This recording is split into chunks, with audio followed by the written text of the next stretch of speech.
সদ্য প্রকাশ পেয়েছে শাকিব খানের প্যান ইন্ডিয়ান সিনেমা দরদের প্রথম পোস্টার। সামাজিক যোগাযোগ মাধ্যমে রীতিমতো ঝড় তুলেছে এটি। বিশেষ করে এই সুপারস্টারের অনুরাগীদের মধ্যে বইছে খুশির বন্যা।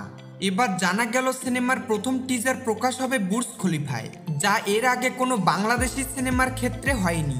বিষয়টি ঘোষণা দিয়েছেন নির্মাতা অনন্য মামুন। তিনি জানান দরদ সিনেমার প্রথম টিজার প্রকাশ হবে বুর্জ খলিফায়। এক ভিডিও বার্তায় মামুন বলেন, আমি স্বপ্ন দেখি দুবাইয়ের বুর্জ খলিফার সামনে আমি সাকিব ভাই, সোনাল চৌহান সহ অন্যান্য আর্টিস্ট দাঁড়িয়ে আছি, আর বুর্জ খলিফার আকাশ ছোঁয়া ভবনের গায়ে দরদের টিজার ভাসছে। হ্যাঁ, এটা কিন্তু আর স্বপ্ন না, এটা হলো আর একটা সারপ্রাইজ।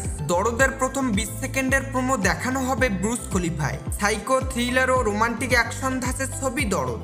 বাংলাদেশ ও ভারতের যৌথ প্রযোজনায় নির্মিত হয়েছে সিনেমাটি। এতে সাকিবের নায়িকা বলিউডের সোনাল চৌহান, আরও আছেন পায়েল সরকার, রাজেশ শর্মা, রাহুল দেব, অলোক জৈন, ছাপা মারুয়া ও এলিনা শাম্মী। বাংলার পাশাপাশি সিনেমাটি মুক্তি পাবে হিন্দি, তামিল, তেলুগু, মালায়ালাম, কন্নড় ভাষায়। ফেব্রুয়ারিতে দরদ মুক্তির কথা থাকলেও সেটি হচ্ছে না। তবে পরিচালক অনন্য মামুন এক ভিডিও বার্তায় জানান, 2 ঈদ ছাড়া যে কোনো সময় সিনেমাটি বিশ্বব্যাপী মুক্তি পাবে।